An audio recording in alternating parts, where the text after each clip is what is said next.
It's a good morning to you. Welcome to Asake Online. My name is Zenzele Ndebele, and this is the Breakfast Club. Today in our program, we have a guest, and our guest is the president of United Movement for Devolution. He is not new in politics. He was an MP. He has been he's a former speaker of the Zimbabwean parliament. I'm talking about Lovemore Moyo. A lot of us know him, and he has been in Zimbabwean politics. He brings a lot of experience about the issue of politics governance in Zimbabwe. And today we want to talk to him, reflect on what is going on, but also ask him about the past, the future, and probably the present and his plans and what he has learned over the years in Zimbabwean politics. I think there's no one who can safely say they know Zimbabwean politics, they know what is going to happen. It's quite an interesting country with so many dynamics and so many things going on at the same time. And for almost 22 years now, we've been talking about the Zimbabwe political and economic crisis. And the question is, when is the crisis going to end, and what will end the crisis? I hope Lovemore Moyo will give us those answers today. Lovemore Moyo, welcome to the program. Thank you very much for inviting me. Yes, it's been a while. Yes, finally, we have you indeed. here. And maybe my first question would be for someone who has known you, usuvele politics. Where do you start? At what point do you get interest in politics? Well, it's quite long. I come from a family rich in political activism. In the 70s, and I also accidentally participated in the liberation struggle, dating back when I was a teenager, where I took part and crossed Ramakwevana into Botswana, from Botswana into Zambia. So I was introduced to politics at that tender age. All my brothers were in politics, and they served in various capacities in ZAPU and also in the independent Zimbabwe. So I have always been, someone who is politically minded at that tender age. Well, post independence, because of that nature of me being very much interested in politics, when I came into Bulawayo to stay in Bulawayo, I pursued that political activism, where we started as young. Again, we're still very young. We formed various organizations that we used in order to champion our cause and also our views, and to make sure that we generate a voice in Matabeleland in particular, where we felt that we're so much marginalized since independence. So around early 90s, that's when we began to be involved in political activism, mainly in Bulawayo. In Bovane, we started with Bovane Cultural Society, which I led. And later we then formed Imbovane Amahlabe Zulu, which also I became the founding president. But because I then decided to get involved into hardcore politics, I then left that position, which was later occupied by Begitemba Spinde. I'm sure you viewers are quite familiar with the late, who then headed Imbovane Amahlabe Zulu after my departure to participate fully in politics. So we were involved,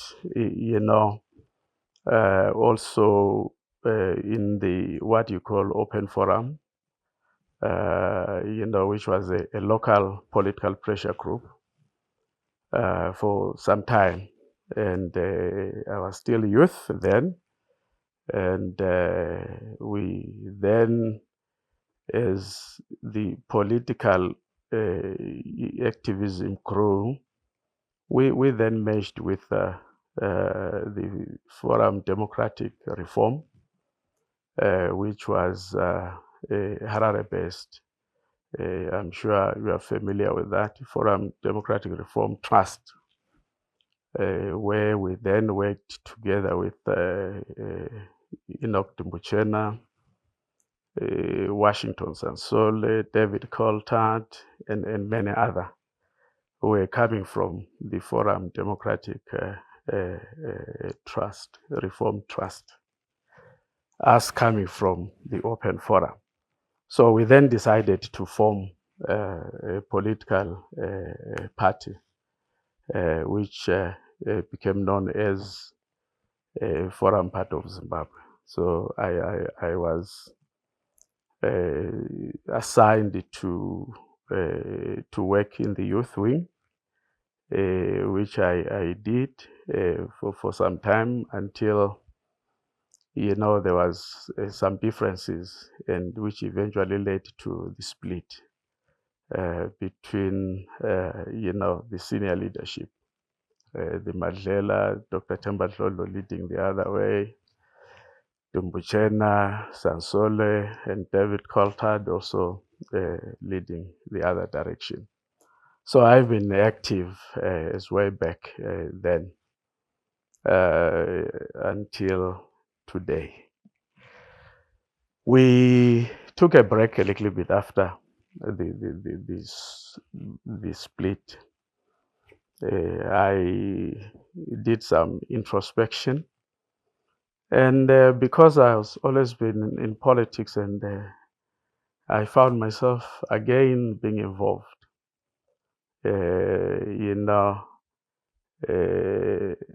At the inception of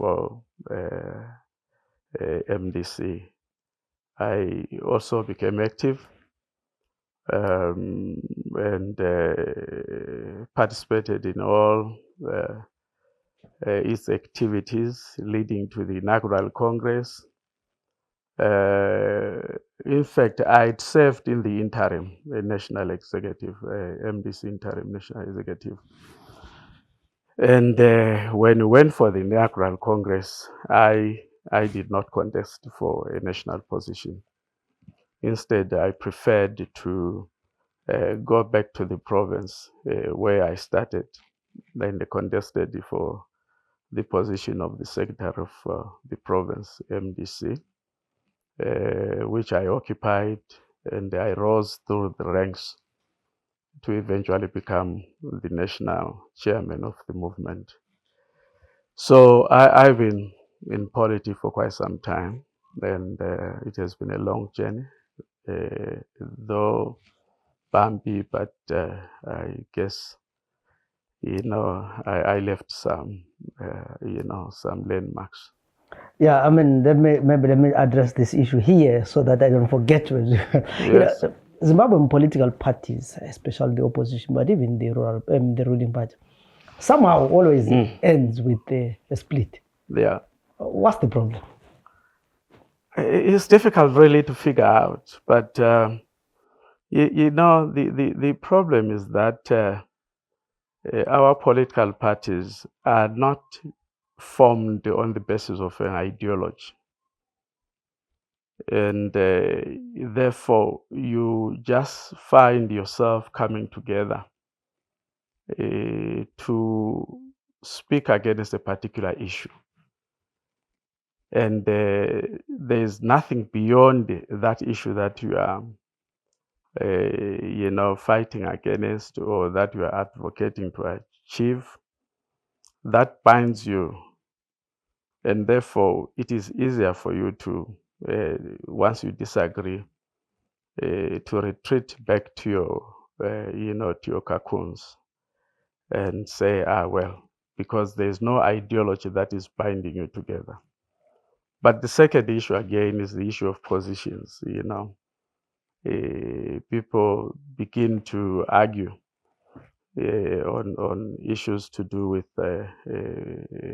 positions and successions and so on, which in most cases result in a split and so on. So I think it's a difficult question really to figure out. Maybe we need to find out more as to why we have these splits. But to me, really, as long as the organization there's no foundation, so there's very little that is binding people together, and they are bound to just split on a minor difference that could have been resolved, without the split. You've been involved in politics from a tender age during the liberation struggle, Forum Party, MDC, and now you're running your own party. Would you say Zimbabwean politics is tribal? Yes, it is in its construction and form. Starting back in 1963, when those politicians who were under the leadership of Nkomo decided deliberately to form a different organization, which they later called ZANU. And that organization was formed largely by people from Mashonaland, people of one particular tribe. And that was, in my view, the beginning of a tribal politics in Zimbabwe. And when finally the independence was won, it is unfortunate that those people who claimed victory, the ZANU people, continued with their tribal politics. And instead of building a nation, they build a tribal state. And as it is in this country, our state, in terms of its composition and form now, it was built on the basis of tribe. And therefore, we still have it. And unless we reconstruct the state, it will continue to be with us. The issue of our politics being organized, in the tribal form. So it's a very unfortunate, state of affairs, but that's the reality that most of our political parties, our politics are constructed in that fashion, the tribal fashion. Yeah, in around, I think, 2018, you decide to form the United Movement for Devolution. What led you to that decision? In fact, you may recall the politics towards the final days of former President Tsvangirai, that the character of our politics changed dramatically to a level where it also became apparent that it was more driven by tribalism than needed to develop an opposition that is ready to govern. You may recall the appointments of the two vice presidents or deputy presidents, whatsoever you call it, also was an indication that the tribalism issue was now at play. So I then decided that, look, I cannot sit and watch while the movement that I helped to form was now departing from its founding principles and values of non-tribalism and non-discriminatory on basis of race or tribe. So I then decided to say, look, it's no longer serving my interest and the interest of the people that I lead. I then decided to quit. Having left MDC, initially I wanted to retire. But of course, politics to me is not personal. It's a collective. I had to speak to people who played,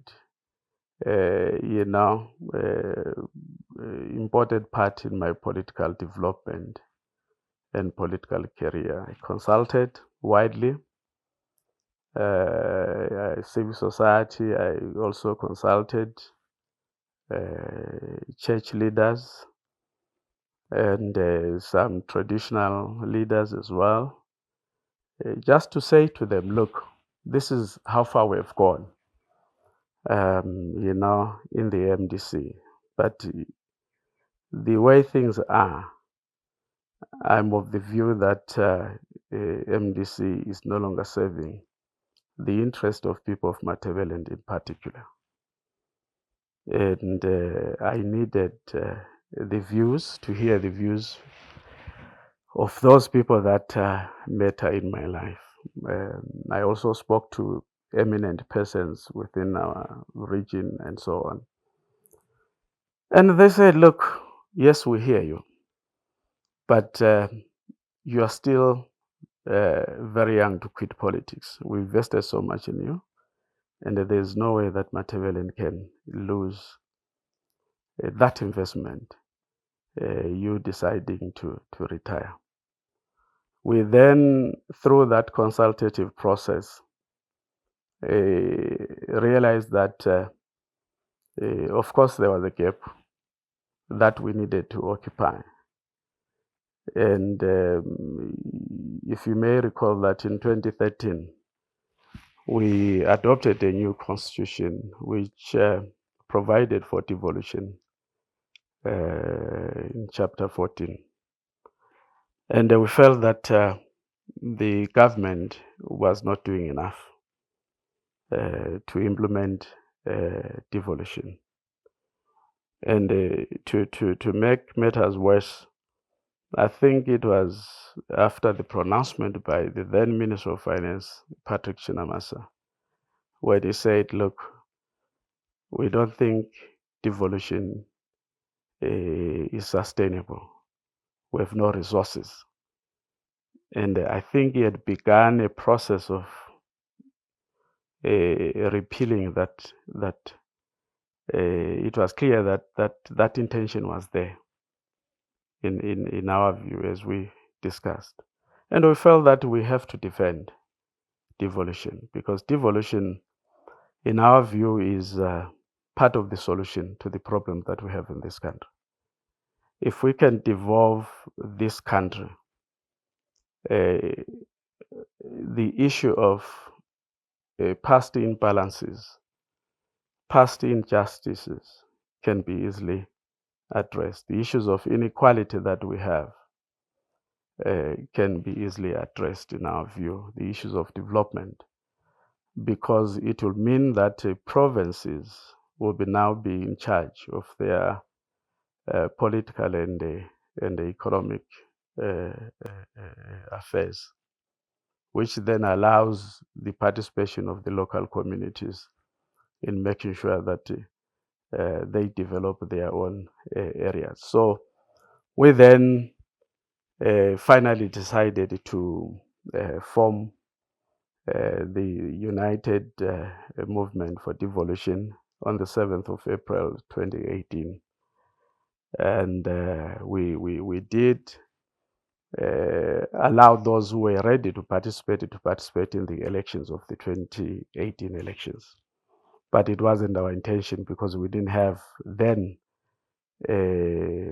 a manifesto that will guide us as we speak to the people.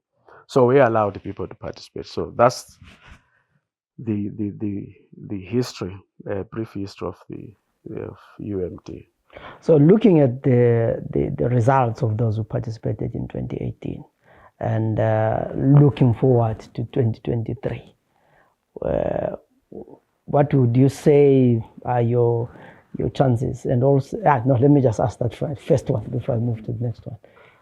I think when you look at the 2018 results, they are encouraging in the sense that we had no time to prepare, and in particular resources as well. We had no time to mobilize resources in order for us to adequately go out and compete with parties that have been there longer than us.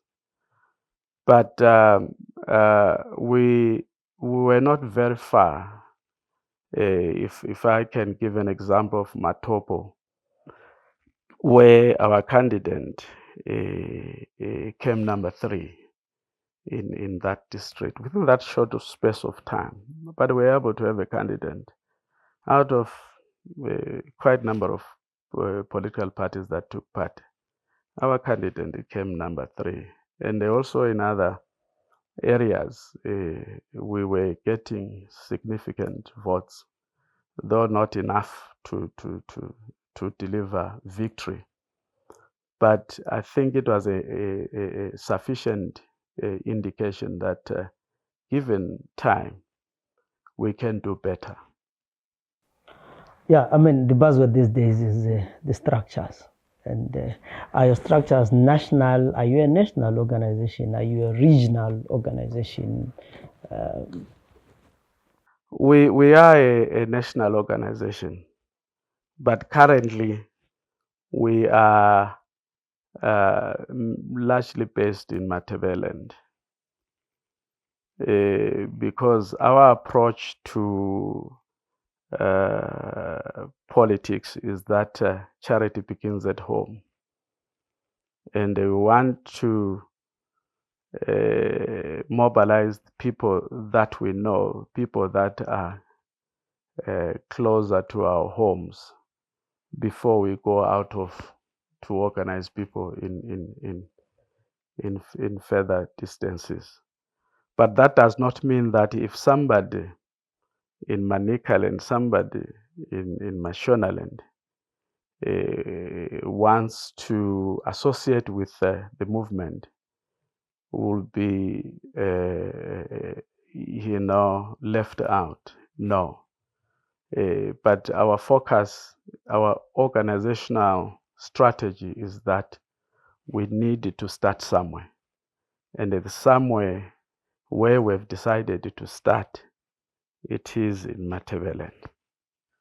I mean, some people have argued that in Matabeleland there are lots of parties, and come election time they all compete for the votes and then leave the ruling party to take all the seats. Are you of the? I mean, what's your view in terms of bringing all opposition parties and contesting as one alliance or unity, or or opposition don't contest each other? I've always made my position clear, and public on that note, that unity is the way to go. How we unite is another question. But what I've always said is that we need to unite people of Matabeleland, for simple reason that we are confronted with common problems. Problem of underdevelopment, problem of marginalization, problem of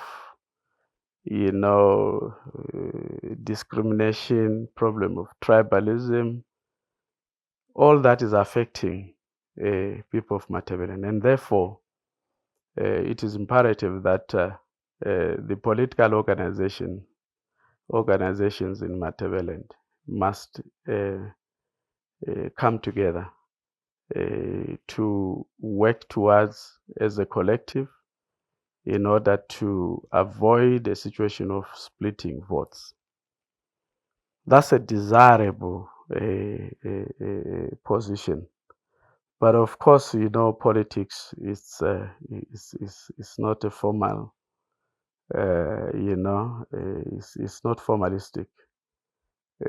People have got different thinking, and it's not easy to get them to work together and to agree on the form and structure of a coalition or whatsoever collaboration that we may agree. But as UMD and also in my own personal conviction is that unity is key if we are to make meaningful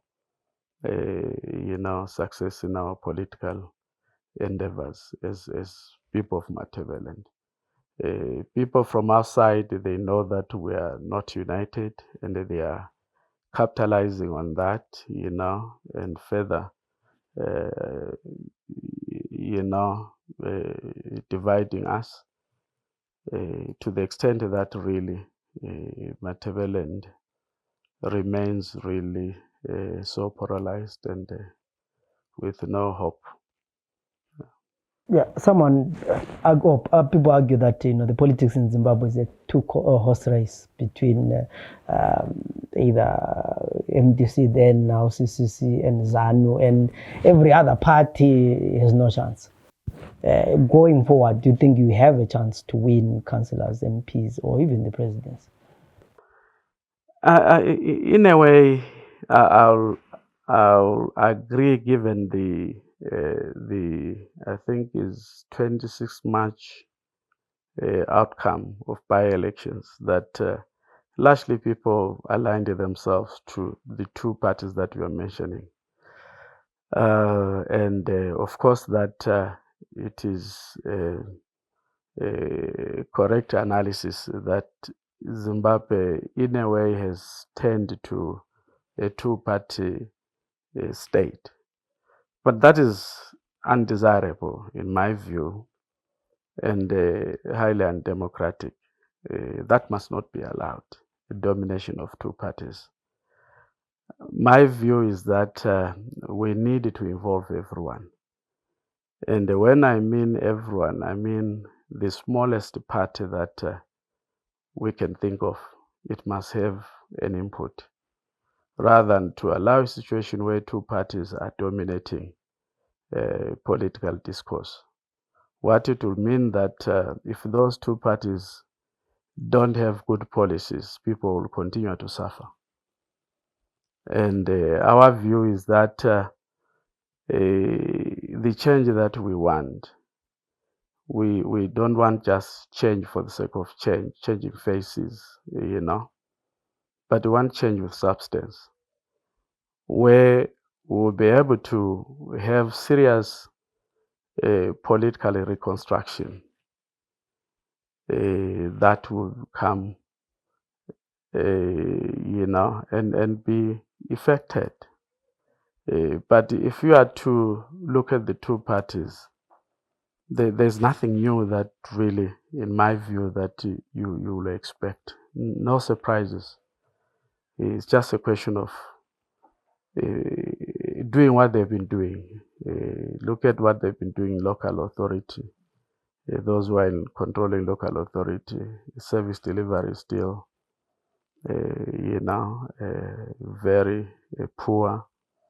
If you look at also opposition in parliament, in my view, they haven't really fought for the people. They haven't fought on the side of the people. So what are the indications? Is there any hope in the event that such groupings come into power? To me, there's no hope. So it's a question of, even if you are to achieve change, it will be just a change of faces, which in my view is not good enough. What we need is a situation where we need to reconstruct this country, make sure that the tribalistic structures that were created in 1980, they are dismantled. You've been a former speaker, or you've been a speaker of parliament. You are a former speaker of parliament. And do you think in parliament there is really room for opposition to bring in real legislative reforms? We're going to elections, and every year we talk about electoral reforms, then we go to elections. After elections, we complain again about electoral reforms. Is there room in parliament to bring in the electoral reforms that people want, so that we don't keep on having these contested elections? I think the room is there because the Constitution allows that. And also the standing orders rule book allows introduction of a private member's bill that is sponsored by an MP. An ordinary MP, a group of MP or an individual can sponsor that to effect either any form of reforms in parliament or amendments of the laws of the country. But the biggest challenge is that the democracy that you experience in parliament is a managed and controlled, tightly controlled democracy in parliament. The whipping system, in a way,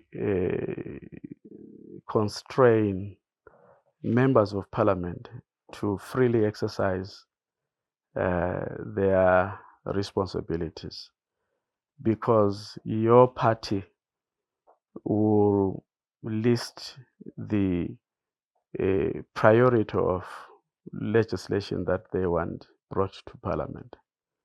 And it is highly unlikely that as an individual you'll bring it unless you go and fight it in your caucus and allow your caucus buy in to that particular amendments that you want. I'm not sure whether the opposition has the stamina to push through legislative reforms on elections, because what has been practiced is that the minister responsible would bring amendments to parliament on electoral reforms, and then the opposition, both the opposition and the ruling party MPs, will have the opportunity to make minor amendments and so on. It's a question that is still outstanding, and unfortunately, unless the government decides to allow the amendments like they did the previous amendments that were achieved during the GNU and so on time, you find that there was a compromise and an understanding between the ruling party and the opposition that let's amend, and we then achieved something. But as things stands now, it is difficult to see how the opposition can change the electoral laws as they are now. In the last, I think, 22 years, we've always talked about the Zimbabwe political and economic crisis, and we're going to elections next year. Probably will produce another contested result, and economically things are going the other way. In your view, what do you think needs to be done to solve this political and economic crisis?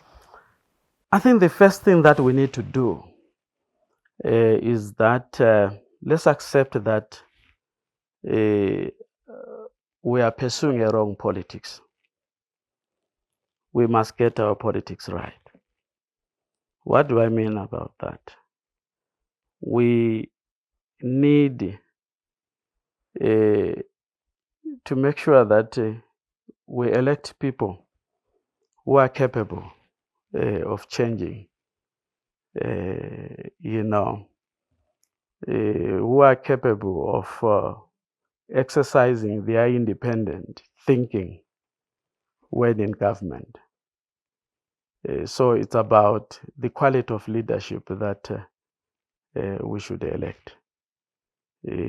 What we've been seeing is that we've been seeing populist politics, which in most cases really has nothing to do with the quality of individuals. As long as we still move in that direction, we will always have same problems, confronting us. We need to also make sure that we fix our electoral laws, as we have already alluded to, that we need an outcome that will be uncontested at the end of the day. The electoral outcome that will be uncontested, in order to generate confidence and attract investors into the country. So if we are unable to do that, then it becomes extremely difficult to expect economic development and our economy to grow in this country. So we need to fix our politics. We need to address the issue of the military control and military military involvement in the governance of the country. We need to address that as well. So these are the things that we need to address if we are to really achieve economic growth and development in this country. So let's fix our politics. The issues of violence that we have, we must make sure that we denounce violence. The issues of election rigging that they are spoken about, these issues must not be present in our politics if we are to come out of the problem that we are in now. Lastly, I'll attribute to our problems too, which we need to correct, the crisis of leadership and also the crisis of governance.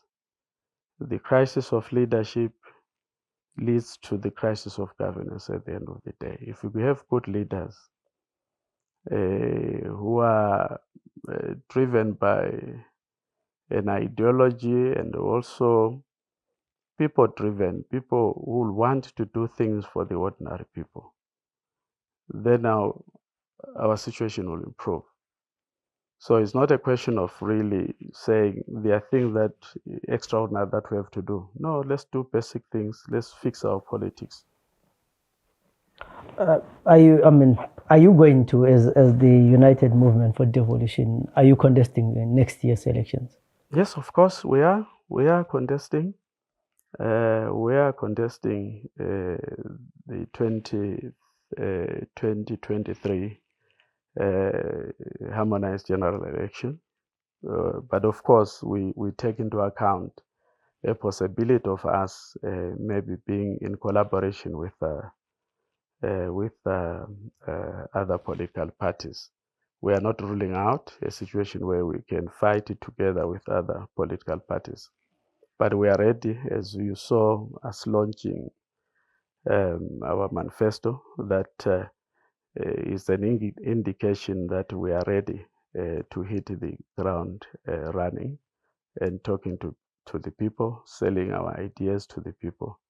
So we are preparing. The launch of that manifesto was the initial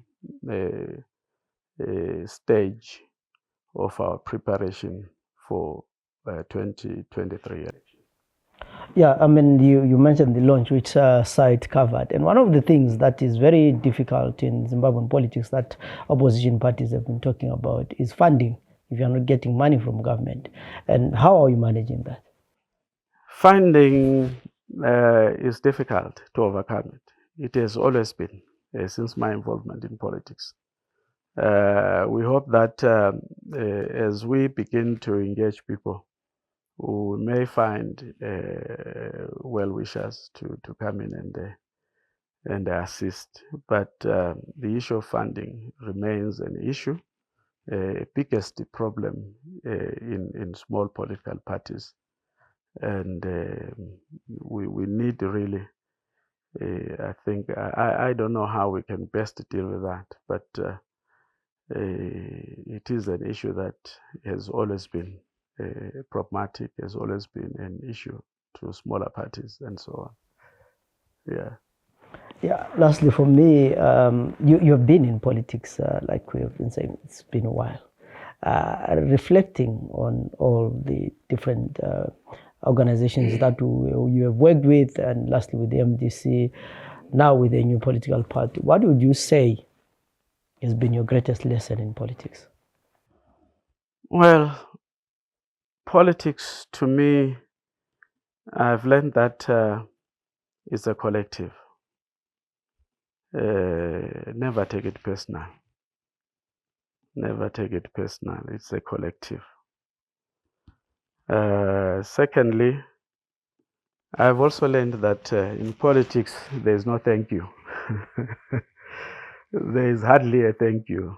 No matter how much you put your energy and work, there will always be a criticism, which we've come to accept as part of politics. And also, what I've seen is that, of course, in politics, there are no permanent friends. People that were so close to me, that worked closely, we are no longer working together as we speak. So I learned that there are no permanent friends, and of course maybe enemies as well. People tend to, align themselves to serve a particular interest at a given time. So I've learned that what you need to do in order to remain true to your values is to be principled in politics. It's very important to be principled, not to jump, around, and any political party that you hear about, that you see, you jump onto it, and so on. So it is important that in politics you must have principles and be guided by those principles. Even if you are to work with others, don't lose those principles that are guiding your political participation, and in particular the interest of the people that you lead. You must know what people want and remain true to their aspirations, and make sure that you help them achieve their aspirations. As I said, that politics is a collective, and you need people to come on board and help you lead them into achieving their political aspirations and dreams. Yeah, they always say in politics, a day is a very long time. And like Lovemore Moyo said, in politics, there are no permanent friends or permanent enemies, just permanent interests. So this was a discussion that we were having with Lovemore Moyo. He's the president of the United Movement for Devolution, and he's also a former Speaker of Parliament. And he was the chairperson of the MDC, and he is really giving us his view on the Zimbabwean politics, as well as his experience. And we are looking forward to the 2023 elections. We covered their manifesto, and if they are going to go it alone in the next year elections, we'll be bringing you their rallies and other activities that they are going to be having. Like any other political party site, we give everyone equal opportunity, and everyone has to be heard so that people can have a choice. Next year, they vote for those that they believe are going to deliver their expectations or their hopes, and we are for everyone. My name is Zenzele Ndebele. Till we meet again tomorrow, have a good day.